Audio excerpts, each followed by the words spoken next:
Welcome to Buckeyes Tomorrow Morning for Thursday, September 14th. I'm your host, Tom Orr. The Western Kentucky game is in 2 days. The game against Michigan in 72 days. It is Thursday, which means it is that time of week again. We're going to be talking to our buddy Ross Fulton, everybody's smart football friend and one of the X's and O's gurus at BuckeyeHuddle.com. Thank you for everyone for your patience last week as we worked through some of the kinks of the fancy new, hey, look, we have football highlights on here and figuring out what we can do, what we can't do, all that kind of stuff. We think we've got it going pretty much figured out now. All right, we'll see if that worked. But we're going to welcome in Ross now. We're going to take a look at some of the plays on offense last week that maybe were kind of notable for one reason or another. And Ross, I guess the first 4 plays here are all kind of basically off the same general concept. We're going to start right off the start of the game. I think maybe the first play from scrimmage started, the week before they started out with a terrible run on their first down, might have lost yards on the first play from scrimmage. On Saturday against Youngstown State, really good run to start from Travion Henderson. What was it that set that all up? Yeah, and so I think from a bigger picture perspective, I think there was quite a bit of change in the offensive strategy between game 1 and game 2. And Ryan Day a couple of times has alluded to this in terms of sometimes you think certain things going into the season, and then those notions are either confirmed or you're disabused of them. And if I had to guess, I think that they thought that the way that they were going to succeed the most was being in some heavy personnel sets, running a bunch of stretch or under center run game with play action. And instead, what we talked about last week, I think they saw the same thing against Indiana, which actually Kyle McCord and this offensive personnel group is best in the shotgun, getting the ball out quickly in space, letting McCord make some quick decisions. And so, and running the football downhill. So you see that right away here. So a lot less stretch in this game, a lot less 12 personnel or even heavier packages. Instead, you've got spread out. You do have a tight end in the game, but and attached. So, but you have essentially, this is inside zone with 2 potential RPOs to it. So the one to the bottom of the screen, you'll see they have 2 receivers run a smoke screen or, now screen. And so right away, that's a pre-snap read from McCord. So if he sees he has numbers down there, he's just going to pull it immediately and throw. Then to the top of the screen, you have a quick out. And so that's a post-snap read. So again, he's going to look at the leverage of the corner and decide whether to give or pull it. So on this one, he gives, and it leads to as we said, a big run, first down right off the bat. All right, so now we're going to go a little later on in the game. Same thing, except here, this time Kyle McCord pulls it and hits Emeka Egbuka for a nice gain. Yep, and so again, this is just the flip side of it, right? So this time, again, you've got easy leverage. So we talked about last week with Indiana that, teams want to sort of try to have their cake and eat it too by, potentially putting 8 guys in the box to limit the Ohio State run game, but also protect themselves deep with soft corners, especially to the field.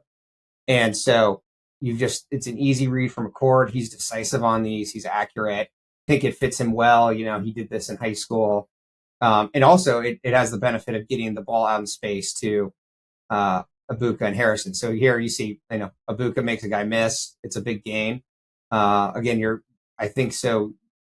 I think I heard a third of the targets, or a third of Ohio State's total plays, a third of them were targets to Harrison and Egbuka. And I think that's the world they want to live in. Like they came out between those two and Xavier Johnson and Henderson to some extent too. Like you could tell the game plan was to make sure those guys got involved. And they did so with a lot of these RPOs or PPOs, which are pass options. And so we'll look at one of those with Egbuka, but you saw a couple of those with they threw the ball early to Henderson where they run, one of their staple plays is they run a swing screen to the wide receiver or to the running back to one side and then double slants to the other side. And so quarterback, again, reading is its zone, throw it to the running back side, man, throw the double slants. So a lot of these concepts, Harrison coming, I think probably people remember, kind of came in motion underneath, and they read as a kind of a wide receiver quick out screen to him. So a lot of difference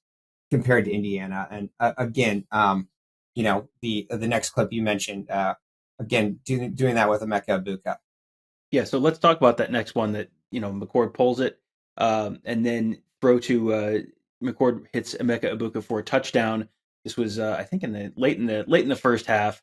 But another one where, like you said, they seem like they were looking for Harrison and Egbuka and Henderson for the most part and getting the ball in their hands. And when you do, good things happen. Yep. I mean, the first thing to note about this is it's 4th and 2, right? So had another unsuccessful 3rd and 3 or less run play, which continues to be an issue. But as we talked about last week, like there are more than one way to skin a cat. And so, to the extent teams are loaded up, you can just as easily do what you see here, which again is a variation of what I just talked about with that Travion Henderson swing screen, right? So to one side here, you have a little slant to the top of the screen, I should say, a slant and shoot route. So, a slant and then a flat route. And to the other end, they're just running a wide receiver screen. So you can see that because Egbuka stays behind the line of scrimmage, the guys in front of him can block. And so again, McCord can just read the leverage and get the ball out quickly. Obviously, they're in an empty formation, and it turn a 4th and 2 not only into a touchdown but into a score. So again, I think that them and probably others thought that we're going to be a run heavy team early in the season as we have breaking a new quarterback, new offensive lines. We got 5 deep in the backfield, and I do think I don't think the run game is all for naught. I mean, I think that I'm going to can talk about that a bit more in terms of what they did better this weekend. But your 2 best players are still probably your 2 wide receivers. And so these are, again, easy ways just to get the ball out in space. And particularly, if teams want to load up on them in short yardage. All right. And now the fourth play, the kind of this related package we're talking about, this came right after Travion Henderson had a touchdown wiped off on a holding call on Chip Trainum that Ryan Day on Tuesday said he had talked to the Big Ten, and they said probably shouldn't have actually been wiped off the board, but that's okay. This was, I guess, a ball don't lie example where a play or two later, Travion Henderson does get into the end zone. This is the one where they said he fumbled, and then they replayed it, and it was very immediately obvious that no, in fact, it was a touchdown. But again, we're talking about this in terms of the schematics of the play. So why was this of particular interest to you? Yeah, so this is a duo run is the name of it, which duo is just power without a puller. So, you can see Ohio State's in a bunch set here. They're still in actually 11 personnel. So still have 3 receivers, just 1 tight end, but it's a tight bunch. So you have both Emeka Egbuka, Julian Fleming to the top of the screen, bunch with Cade Stover. And so duo, they're just going to down block. They've run duo in the past, but I don't know if I've ever remembered them doing it as much from a shotgun halfback situation, which I personally like better for them because you don't necessarily know it's duo. There's certain tells for duo, like this tight bunch, or they like to send the wide receiver in sort of a short motion. With this set, you don't know whether it's inside zone or duo, which has some similarities but also differences. And then on the run, so Travion Henderson on duo is going to read the mic. He sees the mic fill straight up, and he cuts it back. I think that the downhill blocking, both like inside zone and duo, it fits their offensive line better right now. They've, as we've discussed, they're having some struggles still. They had some on Saturday. Combo blocking stretch, guys are a tight end will release off the block when he shouldn't, or someone doesn't release when they should. I think they're doing a better job getting downhill on this, and I think it fits Travion Henderson better too.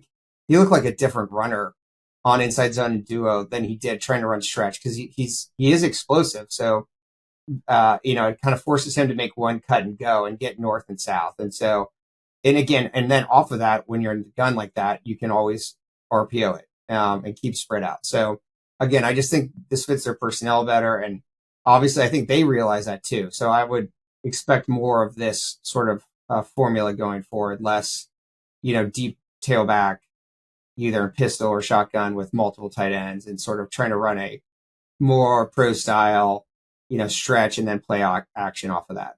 All right. And something else you can probably expect more of later this year, touchdown passes to Marvin Harrison. Kyle McCord connecting for the first time in his college career with his former high school teammate. This was a 71-yarder on the opening drive. If you look closely towards the end, you will see Marvin Harrison run right past me in the end zone. He got real big in my viewfinder, and I kind of went, he's close enough. The camera is no longer focusing, and he's still running towards me. I should probably take a little step to the side before I get knocked on my butt. And I did, and everyone lived happily ever after. But before that happened, Ross, Marv after the game talked about the fact that maybe there was a little bit of a breakdown in the secondary for Youngstown State on that one. What did you see on that long touchdown play for Marvin Harrison right off the bat? Hey, someone had to try to make a tackle on him, Tom. So good work. I might have been the closest defender to him the whole time. Exactly. So I kind of agree it's a breakdown. I also don't, but on the flip side, I also think it's like a nice design by Ohio State. And then I think it's a nice job by Kyle McCord going through his progression. So that's kind of why I grabbed it. So Youngstown State here is running what they ran up a lot in against Ohio State, which is quarter, half. So they're playing cover 4 to the field and cover 2 to the boundary. And so you've got a squat corner over Harrison. I mean, the first thing to note, right, is that you have a Mecca, Buckeye, and Harrison at the same side. The route, I think, after the game, Ryan Day said I think it was designed to hit Ibuka on that curl right past the first down marker. But the cover 2 safety jumped the Ibuka route. So then Kyle McCord came off of that and hit Harrison in the hole. So yes, breakdown. Can understand though why the cover 2 safety might try to cheat and jump that route, because I do think that's where McCord's eyes were at first, and it makes sense to go towards the sticks. But I think it's a good example of where Ohio State can sort of exploit things with those 2 receivers. And I do think McCord is as Justin Whitlock talked about, like he's a good progression passer. Like he does, like for a guy with now 3 starts, like goes through his progressions and he does it pretty quickly. And but he does go, 1 to 2 to 3. And the next example is that as well. So, I think Ohio State fans should be like heartened that it's not like he's like locking on to one guy and just sticking there. Like, there was a few examples where he made the wrong read, or a couple, one throw or so 2 that were behind the receiver. But I do think he's shown an ability to process on the field. All right. And so let's go to that next one with Kyle McCord connecting with Marvin Harris again. This time was at 3rd and 9, and they have been behind the sticks, behind off schedule, maybe a little more than they would have liked in the first couple games. But when you can do this, then you get right back on schedule when it's 1st and 10. So walk us through this last one. Yeah, I mean, I grabbed this a couple of reasons. I think it's an interesting concept from Ohio State. It's sort of like a shallow cross combination with this deep, almost follow route from Harrison behind it. But again, I think it's just a good example of McCord quickly, you can watch him in the pocket. He works his way through his progressions, right? At first he's looking at the shallow cross, then he's looking at the next cross, and then he goes back to Harrison behind that and just hits him in stride. I mean, I think he did show, he's got plenty of arm strength for the position. I mean, that, second touchdown pass to Harrison demonstrated that as well. He hit him on a post corner route 50 yards downfield. He can be his accuracy is good when he's on time. I don't think everything's gonna be perfect, but I think everyone saw what Ryan Day made inevitable on Tuesday in terms of McCord being the starter, because I think he does have some strengths that they can use here to get the ball out quickly, to work his way through his progressions, as I said. And I think he really excels sort of on those quick passing game concepts, but certainly has the ability to push the ball downfield. All right. And real quickly before we wrap this one up, just want to kind of get a sense from you what you're looking to see on Saturday. It is now Kyle McCord's offense, Kyle McCord's team. My assumption is you should see maybe a little more rhythm to the offense, maybe. I mean, Ryan Day talked on Tuesday, he kept using the word consistency. Having the same starting quarterback, getting more reps with the ones during practice this week, having the same quarterback play the whole game where you're not getting yanked out to go sit a series here and there. I'm assuming we should see kind of a little bit more progression from Kyle McCord, even though you're playing, at least a slightly better defense than Youngstown State. I agree. I mean, it's easy in hindsight, but I do think the quarterback carousel is probably too strong a word, because, Kyle McCord's played a lot more than Devin Brown has, but the sort of back and forth has sort of slowed down that cohesion a little bit. And, as I said, I thought McCord was in a pretty good rhythm against Youngstown State. And then, he basically didn't play the rest of the game. And so kind of like what would have been. But, getting more reps, he should improve. Like, you can't make up for the ones he lost. But I agree with you. Like, I think you should definitely, like, if there's not more cohesion and rhythm, then that's obviously troubling. But I think the other thing I'm looking for, at least, is building off of this and like continuing to be in like 11 personnel shotgun, spread it out, plenty of run pass options and pass options. And hopefully, you can still both have a diversified run game with the RPOs. And so, running the ball downhill and hopefully seeing what we're all seeing in terms of what's been working and what's not. All right. Well, we will see what all works this Saturday and what doesn't with the Ohio State offense. We're going to be talking about the Ohio State defense on tomorrow's show, so you'll have that to look forward to. Ross will be back to talk about that. And if you want to talk to Ross about all this stuff, or talk to Mikey or Justin or Devin or any of our other scheme guys, you can do that on the Huddle board at BuckeyeHuddle.com. That is a member-exclusive area. We're going to try and release these shows a little bit earlier to our members. And then you have questions. Ross is always active in those threads, answering your questions, giving you, his insight on all this kind of stuff. So that seems like a great reason to think about becoming a member of BuckeyeHuddle.com. You can sign up today there, get access to our team of insiders covering the team, covering recruiting, covering X's and O's. Pretty fun and active message board as well. That's all at BuckeyeHuddle.com. And also make sure, if you're watching on YouTube, make sure you're subscribed to this channel. If you like listening to Ross talk about football, you like to listen to Tony or Kevin or Mark or anyone else, subscribe to our channel. Hit that bell so you get notified when we go live. We have big plans for lots of live shows coming up. This weekend, we'll have our usual live post-game show. Next weekend, Ohio State plays at Notre Dame. I'm going to guess there might be a little live content for you here and there during the course of that week and that weekend. So make sure you're subscribed there as well. And we'll give you plenty of Ohio State football content for what is starting to shape up to be a pretty interesting season. So that will do it for today. Thank you guys all for joining us. Have a great day. We'll talk to you tomorrow.